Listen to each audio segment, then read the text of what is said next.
welcome to this edition of Buncombe Life. We're here at Gene Webb River Park, which was the very first river park. Why am I telling you that? Oh man, what you're going to hear. But if you hear some noise overhead, it's because we're underneath the bridge. You hear that? That's the traffic going over my head. If you lived here any length of time at all, you know that the river growing up was nowhere that you went. It was not an attraction. It was awful. What happened? Well, Cragnolin happened. RiverLink happened, and we're going to tell you all about that. You've got to stay tuned. She says some really cool stuff. Listen to what she says. When she first visited here, she says she came down to the river and it drew her. Well, thank goodness, because it also gave her a vision for what it could be. So what you see the river as today, and all the neat River Arts District and the Greenway coming, is part of that vision that she had. So stay tuned and listen as Karen and Dave take us on a tour of the river.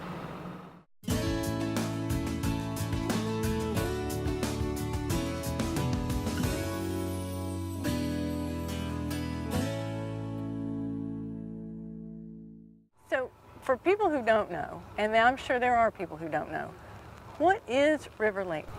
RiverLink is a regional organization, watershed-based, so we work from the headwaters to Knoxville. We work with the Tennessee Valley Authority. They give us land to do river access points that they're abandoning. We consult with them quite a bit, and they've been very generous with their resources. And we are membership-driven, volunteer-driven. We have a very small staff. We've always had a small staff. We have like 2,300 volunteers, which is amazing.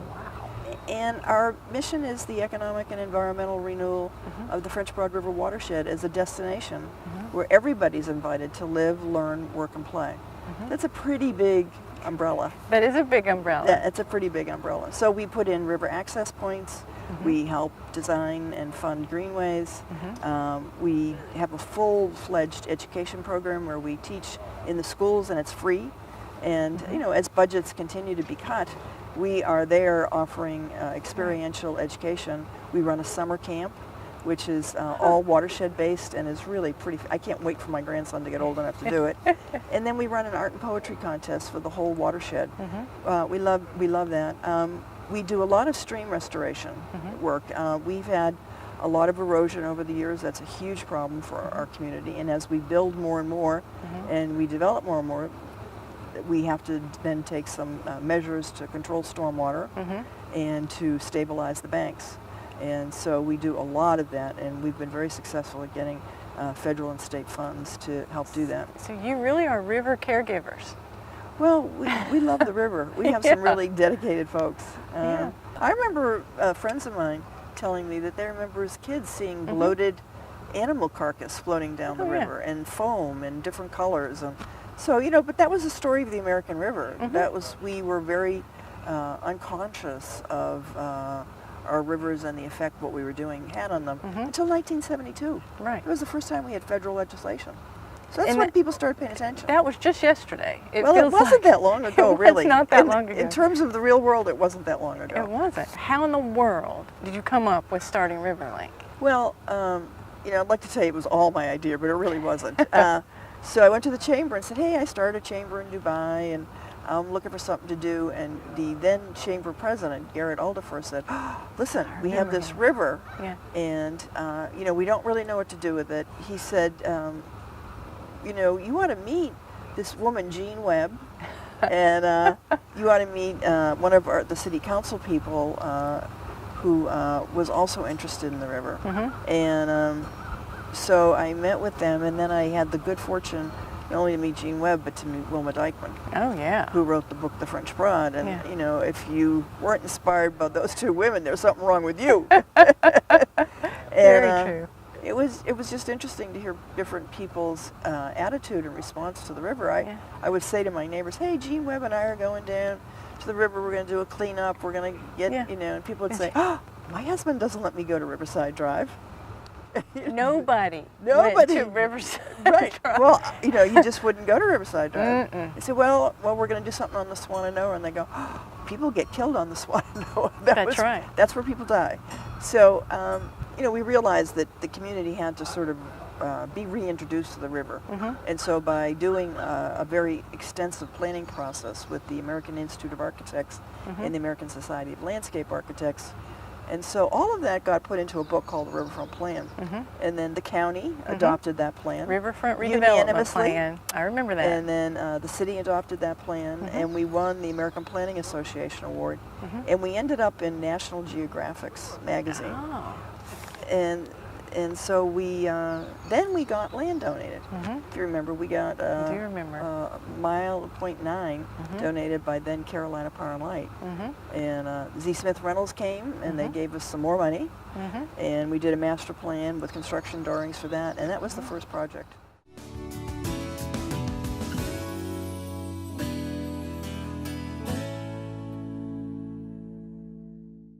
I'm here with Dave Russell, the volunteer coordinator for RiverLink, and you've been with RiverLink since? Since 2010, 6 years now. 2010.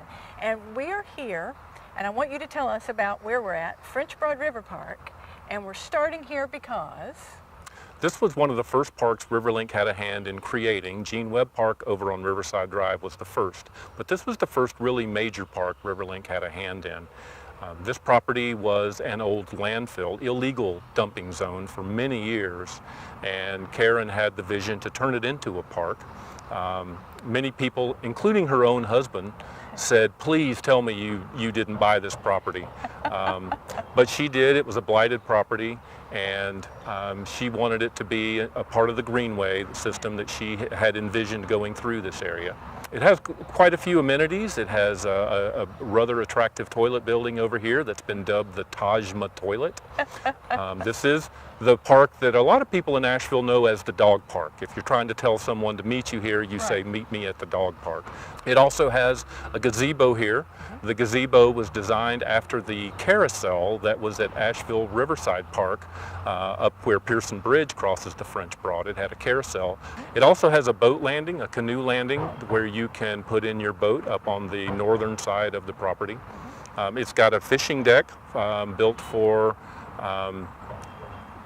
handicapped fishermen who would like to sit there and do some fishing. But anybody can fish. Anybody can fish from there, yeah. Okay. So this is part, and when we talked to Karen, she told us, I was drawn to the river. When I first came here, I was drawn, and she had a vision. So she must have had a vision for what this could be, because 22 years later now, I can't imagine that this was a dumping ground. It's beautiful.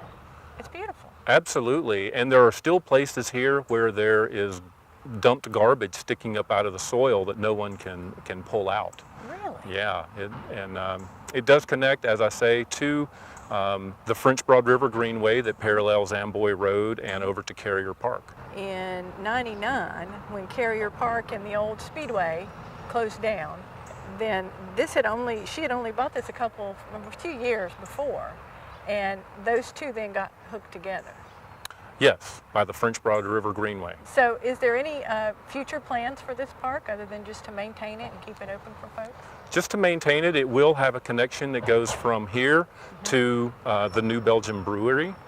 And you'll be able to ride your bicycle from here up to New Belgium, visit the Liquid Center and have yourself a beer. Yeah. And go across the Craven Street Bridge and come down Riverside Drive or Lyman Street, back to the Amboy Road Bridge here and get in your car and go home. It'll be like about a 3.5 mile ride. Oh, wow, that will be awesome. So that's future plans. That's the future plan. Stay tuned as we head up the river to the next spot.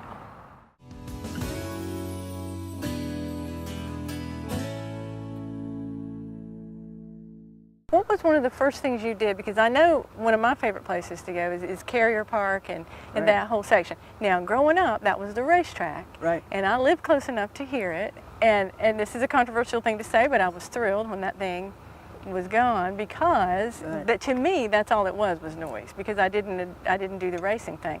Now it's just where everybody goes. I mean, and right there on the river, and it's beautiful.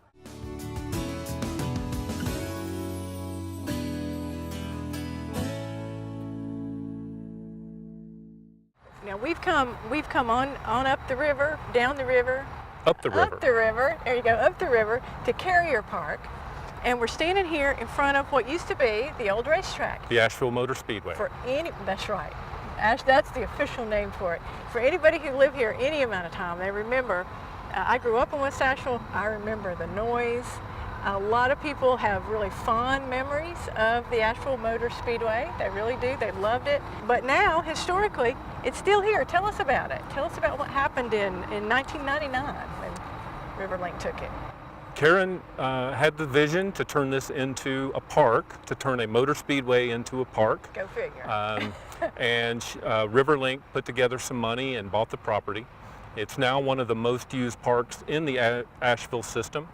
The racetrack, instead of being called a velodrome, is now known as the Melodrome. Yeah. And on any given day, you can see bicyclists going round and round and round. Once RiverLink bought the property, they allowed one more year of racing and began working on turning this into a park and putting in the various amenities that it has. It has volleyball parks, it's got a basketball court, it's got a hockey rink, a dry hockey rink. There is a playground that RiverLink volunteers built in one weekend. RiverLink held a lot of community meetings to find out what people would want in their park, and they came up with a lot of suggestions from the younger set, and the older crowd said, hey, what about us? Let's find something we can do. Yeah. So there's a bocce ball court over here, which I find intriguing just to watch. It's a really, really good amenity for the park. And it does connect to greenways going both ways. You can walk along Amboy Road this way and go to the Hominy Creek Greenway. That way connects to the French Broad River Greenway and on over to French Broad River Park. Right, where we just were. And you can see the trail coming here. It's beautiful. There's also a wetland over there that catches storm water and cleans the soil before it flows into the French Broad River. Any future plans for this park? This will be part of the is part of the Wilma Dykeman Riverway plan. And I think it's finished. It's going to stay in its current state and just be maintained. Cool.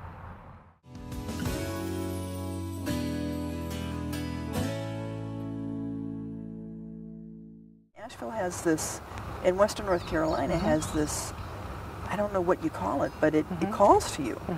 And to have two rivers running through the middle of your city, one being a native trout stream, and to have them so overlooked and ignored, just didn't seem like we were really doing asset-based planning. So it's been a really exciting ride, and we bought the Speedway in '99. We bought the cotton mill in '95 after the fire. That's right. We bought the warehouse studios in early, I think 1990. Now explain to me, you say when we bought, so the studios and the cotton mill and the racetrack, that belongs to RiverLink? Well, the warehouse studios still belongs to RiverLink, and we have artists. That was the first artist studios on the river, and that was part of our economic development strategy was arts and crafts. And you know, it was really funny. We couldn't get bank to give us money, so we went to every bank in town and said, we're going to cash flow. We have a down payment from the JNR Foundation, and we need $64,000 to buy the rest of this building, and we need a mortgage. And banks were like, you're going to cash flow your mortgage on artist rents? And we were like, yeah, no, it works. We were able to, you know, get money in regular commercial financing, which was a big deal. That is a big deal. Yeah. So our artists, we have 7 studios there, and we have our offices in that building. The cotton mill site is a total anchor site for the River Arts District. It is right across the river from the New Belgium site on the East Bank, and it's 3 acres, and you know, it was a wonderful building, and we've had arson there. So we don't have a building there, but we really deserve as a community to do something fantastic there. Absolutely.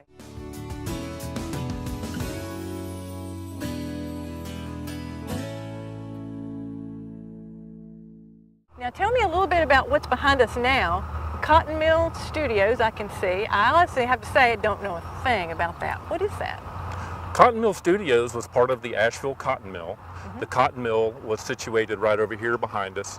It was built in the late 1880s by C.E. Graham. Really? And he built the development behind The cotton mill over here, that's known as Chicken Hill. It was once known as Prospect Park, and he built it. Okay. He built it for his employees. Yeah. It was a mill village where you could be born, you could work all your life in the mill and die there. Lots of people did. Yeah. It manufactured material for Levi Strauss and for uniforms for World War I and World War II. Really? Yes. And it was burned down in 1995, on April 5th, 1995. The Earl Chesterfield mill across the road, across the railroad tracks, was hit by an arsonist, and the fire spread to the Asheville cotton mill. Yeah. Now what you see over here, Cotton Mill Studios, Yeah. is still standing. It was added on to the Asheville cotton mill later on.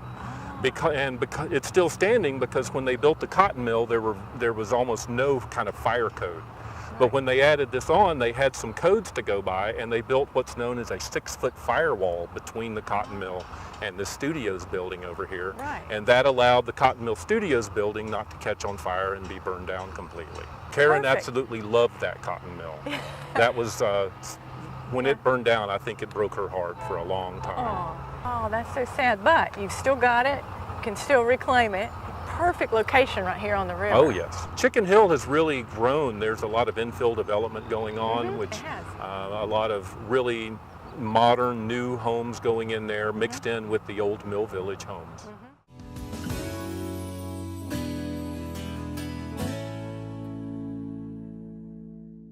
I don't think anybody realizes how far in just 30 years, how far the river has come. Especially people who are just coming here, who Right. come down to the River Arch District and they see it, and I think they think it's been like this. This has always been here. No. Right. 30 years, you've come a long way in 30 years. Well, it's kind of funny. If you've just come, some people have said to me, okay, now when does this project get going? Yeah. Yeah, when are you going to start? And I go, well, you have to see where we started. Yeah. And, you know, I think one of the things that I hear a lot from folks that are here and that use the river a lot is they want the river to stay authentic. And it's a little rough. It's not polished. And that's part of the charm and fascination with it. That's true. It can be clean, and we want it clean, and it can be usable and well loved, but getting it too slicked up and fancy, I don't think is what I've heard from the public what they want. That's not who we are. It's not who we are, right?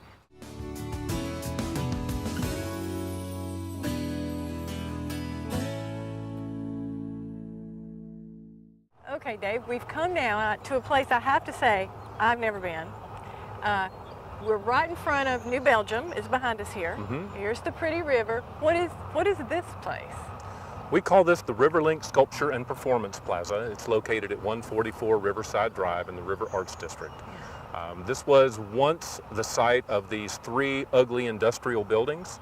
They were bright blue, and when you drove over the Jeff Bowen Bridge up there, that was the welcome you got when you were coming into Asheville, was looking down and seeing these ugly buildings. They had a bunch of cars parked around and piles of different kinds of garbage. RiverLink bought this property in 2008. And in 2010, we had the buildings torn down. We recycled a lot of the lumber and so on from them to go build art studios over in the Phil Mechanic building.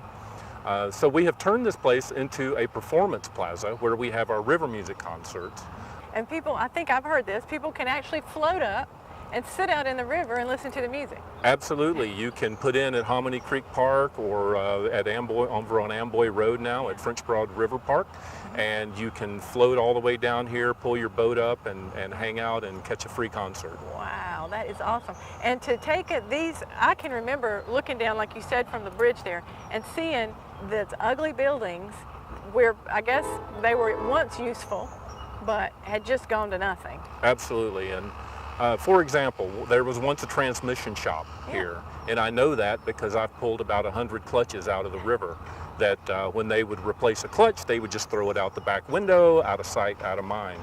So we have done a lot to clean this property up. Right. It was an industrial mess when we bought it, and now it's going to be part of a greenway system that will be going through here, part of the River Arts District Transportation Improvement Plan. Aha, so that's part of the future of this park, that there will be a greenway through here. Yes, that's one of the things RiverLink does well, is taking blighted properties and turning them into parks. Right, part of that vision that Karen had when she first came. Yes, Karen loves a challenge. She loves what she calls dirty dirt. There you go, and that's part of what this was. Yes, Yeah. this wasn't in a brown field. The dirt wasn't that bad. Yeah. But she had a vision of what it could be. Right. And she bought the property, like I say, in 2008. Right, and you have to say, I guess in 2008 you didn't know New Belgium would be right there behind you either. No idea. No No idea idea. how big that project was going to be and what it would mean for this area. Yeah, and for people who haven't been down here, we were just saying as we walked up, we said New Belgium, we thought that. We didn't realize that was New Belgium. It's really big when you come down here. If you haven't been, you need to come and see. So, we're off. Stay tuned. We'll see where we go next.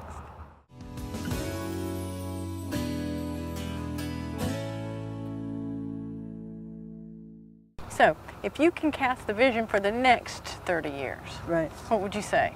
What do you Well, see? you know, our tagline is live, learn, work, and play. Right. And we'd really love to see some mixed income housing along the river. It's the lowest census tract in the city. So we feel like we need a little bit more upscale housing to level it out. I agree. And that mixed use concept, you know, people really are more and more wanting to live and work close together. Absolutely. You know, it's a big paradigm shift happened in those 30 years, not just the river change, but people used to go where jobs were. Now people decide where they want to live, and they find or create a job there. There, yeah. And Asheville certainly has the quality of life components that make people want to be here. And the river is definitely one of those big quality of life. Now, what is it? A concert venue? What is it? Yes. Well, we after we bought the old Speedway and turned it into Carrier Park, and we had developed French Broad River Park, there was a missing link between it, the old Edico junkyard. Right. And so we, for several years, had been negotiating with the owner. Finally came to an agreement with him, and it was kind of a funny story in a way, because we didn't realize how much cement was underneath all those cars. You know, we just saw the cars. Yeah. And that morning, my then chairman and I walked the 6-acre site and went, oh my God, it's covered in concrete. It's not just on the entranceway, it's the whole 6 acres. And so we said, okay, well, we'll figure it out. We'll deal with it. And you know, it's a wonderful story about our community, because we started calling companies all across the country, doing lots of research about, okay, how do we deal with the cement? Right. And D.H. Griffin, with an office right here in Asheville, came forward and said, listen, we want to help. You know, we're part of this community, and if you will let us sell the concrete, we'll come in, we'll dig it up, we'll grind it to a certain granularity, and we'll sell it as a component in asphalt. And we were like, oh, you can have the concrete. Wow. No doubt about that. You know? And so we estimated that we probably recycled about 100,000 pounds of concrete that was on the site. And that's already been done. It's already been done. So we had to go test the soil. So we tested the soil, and it had exactly the kind of contaminants you would think it had. Volatile organic compounds, oil, gas, grease, diesel. Yeah. It was a junkyard. And so we were able to get stimulus funds to clean up the contaminated Oh my gosh. soil using very state-of-the-art methods in partnership with Research Triangle International. So we dug up contaminated dirt from the site. We mailed it to Belgium. We call it our foreign soil project. And they extracted the contaminants out of the soil and made it liquefied bacteria, which they then shipped back to us. And we hydroseeded the entire 6 acres and then sprayed it with this bacteria. Now, the only thing the bacteria can live on is those contaminants in the soil. Right. So once the contaminants are eaten, the bacteria dies. So there's no biohazardous waste. That's amazing. That's been pretty exciting to watch. Has that been done? It has been. We had 26 hotspots. Yeah. All are clean except for one.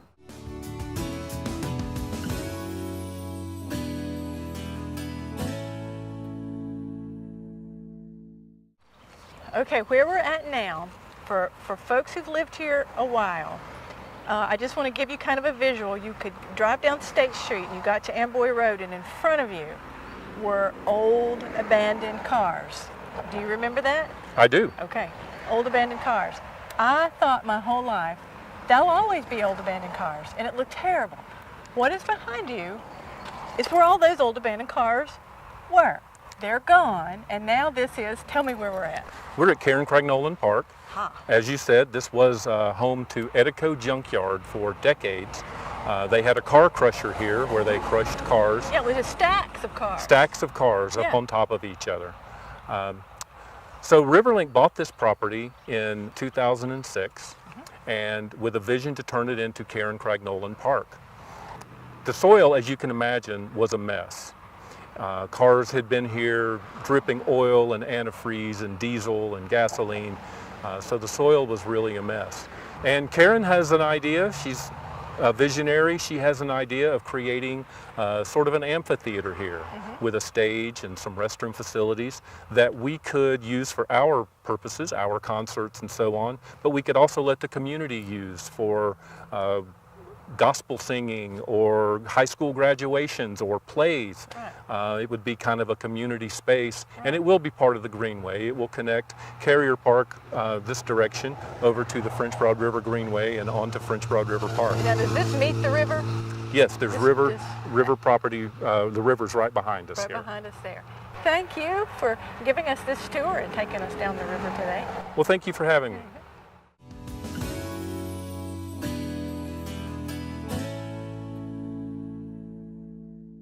Okay, so for your continued vision for RiverLink in the next 30 years, Right. what is something that you want people to know that you would like for them to either bring to the river, do on the river, be able to do on the river? What do you see? Well, I don't think the community in itself has really grasped the value of the water that we have, the abundant, clean water that we have. Right. And if we came together as a community and really understood that, we would just take, we would take very good care of that river. And I would also like, we're known as a mountain city. I would love for us to be known universally as a river city too. Oh, wow. Not just a mountain city, but a river city. Right. I really believe the mountains draw you and the river draws you as well. I'm glad it drew you for 30 years ago, for sure. Well, me too. This is home. Thank you, Karen. Thank you so much. Was that not interesting? Now you know where we've come, you know a little bit about where we're going. I hope that as you come and visit the river and some of these great places in these parks, you kind of have a sense of the history of what got us to where we are, and I hope you'll get involved in where we're going with the river. And as always, stay tuned. You never know where we'll be next month on Buncombe Life.